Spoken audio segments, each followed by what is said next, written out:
to just talk with you about where we are right now in the process of replacing the lead pipes in the city of Flint. This is something that we expected to be done in early 2020, just according to what was done in the court system. Yeah, the deadline was then. This project was woefully behind before I even took office. But right now, I'm glad to report we have less than 500 homes that still to be checked for lead service lines, and we're going to wrap this project up as soon as we can get back up and running this year. So our estimated timeline now is going to be completing the project this year and moving forward, and it's making sure that all families are safe and all properties are remediated from any attempt of lead service line contamination for their water source.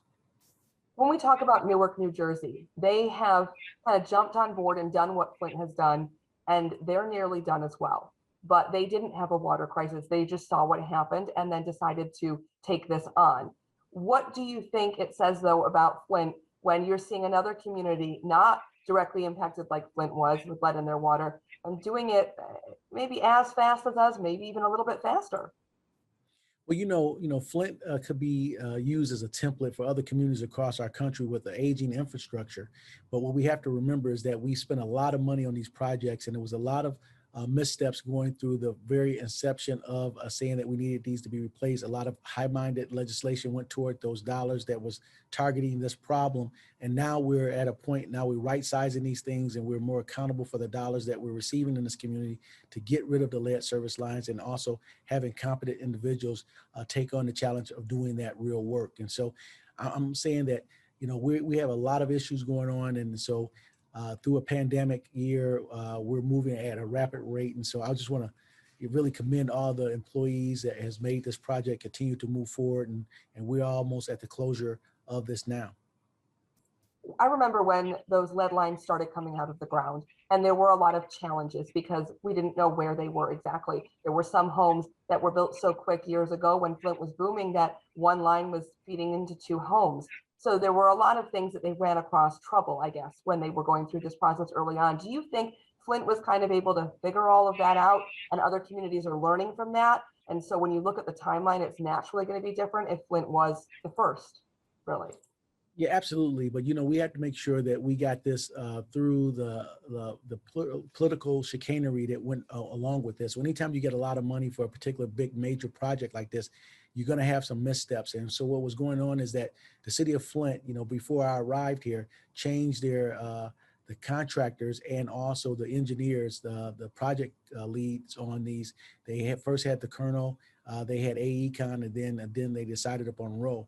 And that's the company in which we are left with now, trying to complete out this project. But you can't change a quarterback every quarter and trying to get these things done efficiently and effectively.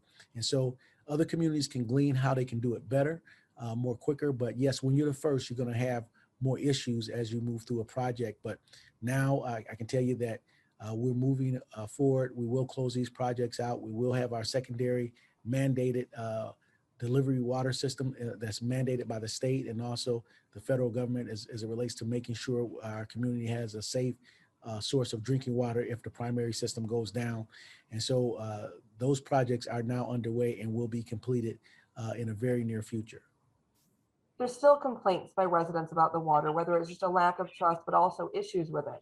But naturally, as the city has warned and any community warns, when you start messing with the infrastructure underground to repair it and to replace it, it does disrupt the system. So how confident are you that when we're done with this final phase, that Flint won't be seeing any issues with their water anymore? Well, the good indications are now that we're passing our testing by the EGLE and also EPA, the Environmental Protection Agencies, that we're required to do 6-month cycle testing. Flint now is reporting and passing those tests. And so we're looking at that as indications of a successful future. But now we have to work on the eroded trust, the crisis and confidence this community had to face over the last 6 years. And I understand and it's justified. As a resident myself, we have to wonder, is it safe what's coming out of our taps? And so that's going to take some time to be able to restore trust in our government. And the only way we can do that is be transparent and making sure we can show where the dollars and cents went to complete these projects, how these dollars were spent, and we can actually show the work for those dollars. And so we have to rebuild trust. And so we have some independent third-party testing labs now inside our city, and we will continue to move forward, replacing the other portions of our infrastructure. We still have the infrastructure that's in the ground, the delivery systems to get the water before it gets to the lead service lines or the replaced lead service lines. And so we still have some more work to do on our overall infrastructure, but we're getting close to making sure we have the money to remediate the system. But definitely we have to be able to restore confidence in the water inside the city of Flint that's coming out of people's taps. So you're saying that people in Flint, though, can expect more construction on the water system moving forward, even after these 500 homes are done? Yeah, absolutely. When we talk about infrastructure repair, that's an ongoing project for any municipality every year. We have, water main breaks, water systems upgrades, and we're continuously going to be upgrading with the new technologies as we move forward. And to make sure they can handle that for a community the size of the city of Flint. And so we're going to continue to make sure that we're going to have the best technology to deliver water to our residents inside the city of Flint. And we will continue to test more frequently than not, but the governmental agencies, the EGLE and EPA, we have been making some tremendous strides with them, and they're very happy with our progress as it relates to the testing. And we're going to continue to try to make sure that we pass those testing cycles and making sure that we are aware of what is going on with the water inside the city of Flint to make sure residents have a safe, quality water. And then we're going to be working on the cost of water, looking at water rate studies, looking at moving to a flat payment system, stabilizing that, making sure the habitual non-payers are engaging and paying on a commercial side to be able to provide a level of reduction, if possible, to residents inside the city. And so we're making those tough decisions in those in a tough environment. And so, but I give credit to all the people who are working here inside the city of Flint, working under a tremendous amount of pressure to be behind on a project such as this. We had to really catch up in a pandemic season. So I'm just very happy and pleased with the workers. Do you feel confident that after this last phase, all of the lead service lines will be gone? Because if we remember, back when this started, there was a lot of confusion about what was under the ground and a lot of note cards that were handwritten that was then being transferred into a map format. Yeah, and as it relates to this, uncovered a lot of lack of attention to our infrastructure and our system, right? When we have age of technology, and we had handwritten documents. And so some of those documents now are being transcribed and being put into a computer database system now where we can move forward and track better what we have inside the ground. That work is to be done. And so, and also, when we look at some of the past project managers, we have to try to really decongest their work and try to figure out how to put it into a data form that we can continue to move forward. A lot of that information was not provided to this administration when we took over, but we're doing a tremendous job in making sure this thing moves ahead. But what we have to do is when we have an aging infrastructure and an older system, we have to be able to figure out ways to get around the political strife that we have experienced in this region. And so that is one thing that we're working together for the empowerment and the improvement of quality of life for residents. And that is something that we've seen not only in local communities, not only in the state, also in our nation, but we have to really work together to figure out a better environment for our community. When we have environmental injustices, when we have, blighted type of activities as a byproduct of construction, construction spoils being dumped in residential neighborhoods. We have to be able to police these things much better to be able to have a better community. And we have to evacuate that bad thinking, especially when you have a community that's been bruised and battered as it relates to these type of things. And so as the contusions and abrasions of our minds of what has happened over the last 6 years, we have to build our community back up in a stronger, better way. And the only way we can actually do that is working together. And so we have to elevate our thinking from what people has identified us as being a community of victims. And we're not that. We're a community of victors. And what really defines us is how we rise. And right now, people are taking a good look at the city of Flint and defining that, saying, man, Flint is really on the rise. And we're going to continue to work toward that effort. One last question here.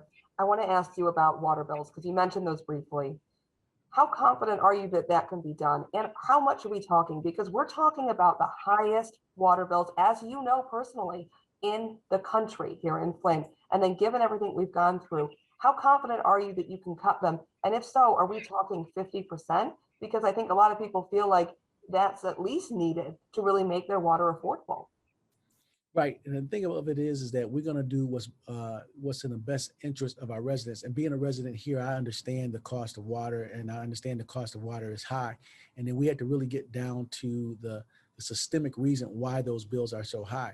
People don't understand that before they use one drop of water inside the city of Flint, just to be on the system, it costs about $70 or more just to be on the system, and that's in the residential structure. But in the commercial structures, it's a little bit more, about maybe $80 or $90 or more just to be on the system before you use one drop of the water. We just do a study on how we can really look at this. And so we did some operational type of activity studies, and we look at, people who are habitual non-payers, especially in the commercial areas, and bills rising past six figures, $100,000 and then $1 million, and they have not paid. We have to make sure we get everybody to pay into the system, and then that balances and stabilizes the system, because if not, you have payers paying for non-payers in the system. And then we have to look at the infrastructure of our system, about when we get water delivering to our system, how much water is not making it through. And so we have done that. We have now are looking at ways of going after habitual non-payers in the commercial realms of millions of dollars. We're going to get those dollars and retrieve those dollars and put it back into the system. The budget practicing. The city of Flint used to take money from the water sewer fund to transfer it over to the general fund to take care of some general fund shortfalls. We've stopped that as a budget practice here. And then so now we'll be able to look at ways of say, okay, now we can reduce probably costs for residents for the water, because we went through the infrastructure portion that says, okay, structurally the system was broken, and we're making those hard decisions. And I'm proud to say that I'm a mayor that has never cut off any water user for the lack of payment. My initial commitment was not to cut off anybody's water for 100 days if and when I was elected, to look at the system. That has now far exceeded that, and it's been over a year, and I have not disconnected any users. As a matter of fact, I've reconnected more than 700 people to the system. And it wasn't because of a byproduct of a mandate from the governor's office. We actually started that practice here inside the city of Flint prior to that order. But now with going through this exercise, we found out, looking at ways that we can actually stabilize it, but now we're looking at ways that we can reduce it. When we look at a number of 50%, I don't know if that's feasible, because we still have to pay our provider, and our provider probably won't deliver water at a 50% reduction, but we can actually close the gap on the waste and the use of dollars in the system to be able to pass that savings on to residents. All righty. Thank you so much. Appreciate your time today for this.